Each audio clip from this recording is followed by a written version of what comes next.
Boa noite, tudo bem com você? Eu espero encontrar você agora aí na sua casa muito bem. Que seu dia tenha sido incrível e que bom falar com você através desse vídeo.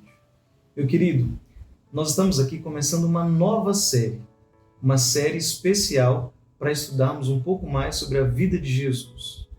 Todas as quartas-feiras e todos os domingos, às 19 horas, no YouTube, no canal que você vai ver agora na sua tela, nós lançaremos um vídeo dessa série. Eu vou encontrar você aqui, na minha casa, e você aí na sua casa, e juntos estaremos, apesar da nossa distância física. Essa é uma medida agora, para vivermos esse tempo que nós estamos passando. Não será assim por muito tempo. Já já nos encontraremos fisicamente novamente. Eu quero convidar você para o início dessa série, nós orarmos pedindo a Deus sabedoria para tudo aquilo que nós vamos conversar e estudar nessa noite. Feche os seus olhos. Senhor Deus, amado Pai, nós te agradecemos, ó Deus, o privilégio que nós temos de, apesar da distância, estarmos juntos aqui através desse vídeo. Continua falando com a gente, Senhor, e usa agora a Tua palavra para poder falar ao nosso coração. Nós precisamos de orientação para viver nossa vida, e nós a buscamos do Senhor. Nos conduza ao que nós oramos em nome de Jesus. Amém. Meus amigos, eu quero que você abra sua Bíblia comigo agora, no livro de Lucas, capítulo 2, versículo 10 a 11. Diz assim: O anjo, porém, lhes disse: Não temais, eis que vos trago boa nova de grande alegria, que o será para todo o povo. É que hoje vos nasceu, na cidade de Davi, o Salvador, que é Cristo, o Senhor. Há muitas pessoas no mundo que estão dispostas a receber Jesus apenas como Salvador, mas não querem recebê-lo como Senhor de suas vidas. E olha que problema isso. Jesus, se você estudar os textos do Novo Testamento, você vai perceber que aparecem mais textos falando de Jesus como Senhor do que como Salvador. Por isso é muito mais importante recebê-lo também como Senhor e não apenas como nosso Salvador. Quando nós olhamos para esse texto, nós percebemos esse duplo caráter da função de Jesus. Ele é Salvador, mas ele também quer ser o nosso Senhor. E a pergunta crucial, a mais importante que vai nos conduzir ao longo de toda essa série é: você já aceitou Jesus como seu Salvador? Parabéns, isso é muito importante. Mas além de aceitá-lo como Salvador, você também o aceitou como seu Senhor?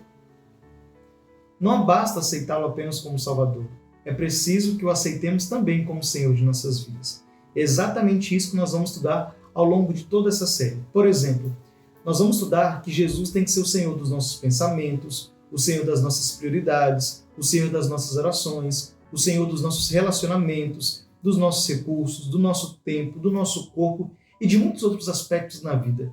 Cada quarta-feira e cada domingo nós estaremos juntos aqui estudando um desses temas e aprofundando nossa compreensão de que Jesus é o Senhor de toda a nossa vida.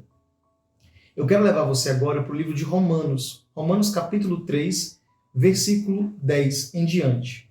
Romanos capítulo 3, versículo 10 em diante. Diz assim: Como está escrito, não há justo nenhum sequer. Não há quem entenda, não há quem busque a Deus. Todos se extraviaram, a uma se fizeram inúteis, não há quem faça o bem, e não há nenhum sequer. Aqui em Romanos capítulo 3, versículo 10 ao versículo 12, nós podemos entender que Paulo diz claramente que não há justo nenhum. Nenhuma pessoa pode ser considerada justa. Todos nós somos pecadores. Querendo ou não, você também é um pecador. Você, querendo ou não, lutando ou não, você é pecador por essência, meu amigo. Nós todos somos assim. Há muitas pessoas por aí que ficam olhando umas para as outras, julgando as outras, dizendo que as outras são piores que elas, mas na verdade, diante de Deus, todos estamos na mesma condição. Nós somos pecadores, não há um justo sequer. E o que fazemos com isso? Bem, o que nós devemos fazer é buscar a Jesus, porque a justiça que Ele nos oferece é para todos nós. Todos podemos ter acesso a essa justiça. Se você vai para o livro de Lucas, capítulo 1, versículo 35, e eu convido você a abrir sua Bíblia com a gente mais uma vez, Lucas, capítulo 1, versículo 35, diz assim: Respondeu-lhe o anjo: Descerá sobre ti o Espírito Santo, e o poder do Altíssimo te envolverá com a sua sombra. Por isso também, o ente santo que há de nascer será chamado Filho de Deus. Aqui nós encontramos o início da missão de Jesus. Quando o anjo aparece para Maria e ele fala para ela qual a missão dela como mãe do Salvador, ele diz claramente que aquele menino será chamado Filho de Deus. Jesus, nesse texto, ele é visto como humano, porque ele é filho de Maria, mas também ele é visto como Filho de Deus, porque ele é gerado pelo Espírito Santo. Jesus, ele é 100% homem, mas ele é também 100% Deus. Não é 50-50. Ele tem a natureza divina e ele tem a natureza humana. E é como homem e como Deus ao mesmo tempo que ele veio salvar a humanidade. Jesus veio para poder nos resgatar do mal. Ele veio como Deus e veio como homem. Quando nós olhamos para Jesus, nós encontramos Deus. Quando nós olhamos para Jesus, nós conseguimos entender o que João, no primeiro capítulo do seu evangelho, diz claramente sobre Deus. No princípio, o Verbo estava com Deus e o Verbo era Deus. E esse Verbo se fez carne e habitou entre nós. Por isso, quando nós olhamos para Jesus, nós entendemos melhor o amor de Deus, a força de Deus, o poder de Deus, porque quando olhamos para Ele, nós enxergamos perfeitamente quem é Deus. E o que Deus fez por nós? Quando você vai comigo no livro de João, capítulo 1, versículo 29, João capítulo 1, 29 diz claramente qual é a missão de Jesus. Diz assim: no dia seguinte, viu João a Jesus que vinha para ele e disse: eis o Cordeiro de Deus que tira o pecado do mundo. Nesse texto há um resumo da missão de Jesus. A missão de Jesus é ser o Cordeiro de Deus que tira o pecado do mundo. Mas por que Cordeiro? Quando nós ouvimos essa frase, nós lemos aqui na Bíblia esse texto, e imediatamente somos levados para o Antigo Testamento.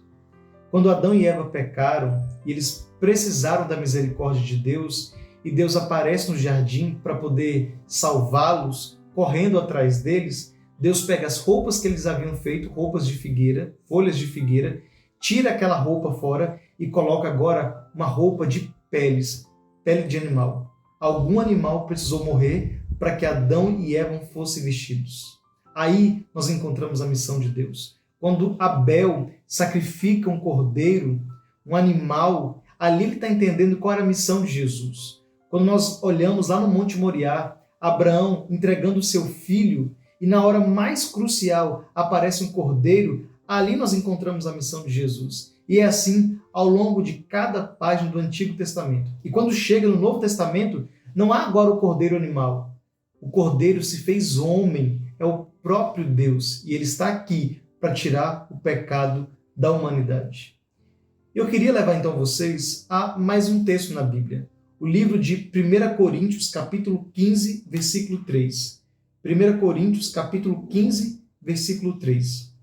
Diz assim: antes de tudo, vos entreguei o que também recebi, que Cristo morreu pelos nossos pecados, segundo as Escrituras. E se você for em 2 Coríntios, capítulo 5, versículo 21, 2 Coríntios, capítulo 5, versículo 21, nós encontramos o seguinte texto: aquele que não conheceu o pecado, ele o fez pecado por nós, para que nele fôssemos feitos justiça de Deus. A missão de Jesus, com a sua morte, com a sua vida e com a sua morte, era nos dar salvação. Jesus veio, viveu uma vida perfeita, e vivendo uma vida perfeita, ele não merecia morrer. Como homem, ele não precisava pagar o preço da morte, mas ele pagou e nos dá o crédito dessa vida para vivermos uma vida de acordo com a vontade dele. Jesus, ele é o nosso Salvador. Jesus, ele entregou a sua vida para que eu e você nós pudéssemos ter vida e vida eterna. A salvação está disponível para todas as pessoas, para mim e para você também. O próprio Jesus, conversando com seus discípulos e instruindo algumas pessoas, ele fala da importância de tê-lo como Senhor das nossas vidas. Se você for para o livro de Lucas, capítulo 6, versículo 46 a 49, diz assim: por que me chamais Senhor, Senhor, e não fazeis o que vos mando? Aqui já fica muito claro no primeiro versículo que nós lemos agora, no versículo 46, que não adianta simplesmente ter Jesus como Salvador das nossas vidas e não tê-lo de fato como Senhor também. E ser Senhor da vida não é simplesmente chamá-lo de Senhor, é fazer exatamente o que ele nos manda. Versículo 47 diz: todo aquele que vem a mim e ouve as minhas palavras e as pratica, eu vos mostrarei a quem é semelhante.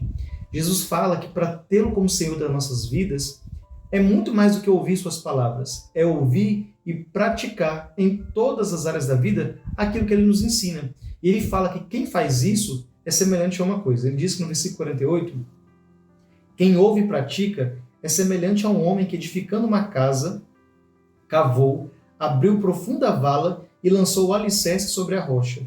E vindo a enchente, arrojou-se o rio contra aquela casa e não a pôde abalar por ter sido bem construída. Versículo 49 diz que, mas o que ouve e não pratica é semelhante a um homem que edificou uma casa sobre a terra sem alicerces, e arrojando-se o rio contra ela, logo desabou, e aconteceu que foi grande a ruína daquela casa. Cristo compara aqueles que ouvem e também praticam suas palavras, ou seja, quem o recebe como Salvador e Senhor de suas vidas, como uma pessoa prudente, que quando foi construir a casa, cavou profundamente e fez uma casa alicerçada sobre um bom alicerce. E quem ouve e não pratica, ou seja, quem tem Jesus apenas como Salvador, mas não o coloca como Senhor de suas vidas, é uma pessoa imprudente, uma pessoa que não é sábia, porque construiu uma casa de forma completamente errada. O que nós podemos aprender com isso? Que além de ser o nosso Salvador, Jesus deseja que nós o coloquemos como o Senhor de nossas vidas. Que a gente possa ouvir e praticar o que Ele nos ensina. Por isso que nós pensamos nessa série, para que a cada quarta-feira e a cada domingo nós possamos reforçar o nosso desejo de tê-lo como Salvador e Senhor de nossas vidas. Todas as quartas e todos os domingos, nós vamos aprender algum aspecto da nossa vida que nós temos que colocar à disposição de Deus. E no próximo domingo, nós vamos aprender como Jesus deve ser o Senhor das nossas prioridades. O que tem que vir em primeiro lugar na nossa vida? E vamos aprender isso colocando Jesus como Senhor das nossas prioridades. Meus amigos, foi uma alegria estar com vocês. Eu espero que ao longo dessa noite tenhamos aprendido a seguinte coisa: Jesus é o nosso Salvador. Jesus morreu para perdoar os nossos pecados, para nos dar uma vida diferente, se tornando o nosso Salvador. Mas além de ser nosso Salvador, Ele deseja ser o nosso Senhor e quer que você e eu o aceitemos nessas duas áreas da vida, como Salvador e como Senhor. Está disposto a aceitá-lo como Salvador? Muito bem. Mas está disposto também a aceitá-lo como Senhor? Se você estiver disposto a isso, eu convido você então agora, nesse momento, a fecharmos os nossos olhos e orarmos a Deus pedindo que Jesus seja o nosso Salvador e o nosso Senhor. Vamos orar? Senhor Deus amado Pai, obrigado por ser o nosso Salvador. Obrigado, Deus, porque Tu és um Deus verdadeiro, que deu a sua vida para poder morrer em nosso lugar. Mas, bom Deus, nós não queremos tê-lo apenas como nosso Salvador. Nós queremos que o Senhor seja o Senhor das nossas vidas, o Senhor de toda a vida, com todas as áreas. Por favor, ó Deus, nós entendemos que para tê-lo como nosso Senhor é necessário ouvir e praticar os Teus ensinamentos. Nos dê coragem, ó Deus, força e motivação para isso. Às quartas e aos domingos, nós estaremos juntos estudando como tê-lo como o nosso Senhor. Então, Senhor Jesus, nos ensina a como colocá-lo de fato como o nosso Senhor. Nos ensina a sermos servos verdadeiros, humildes, para reconhecer que nós precisamos de Ti. Por favor, abençoe a nossa família, nos proteja de todo o mal e continue com a gente. É o que oramos em Teu nome. Amém.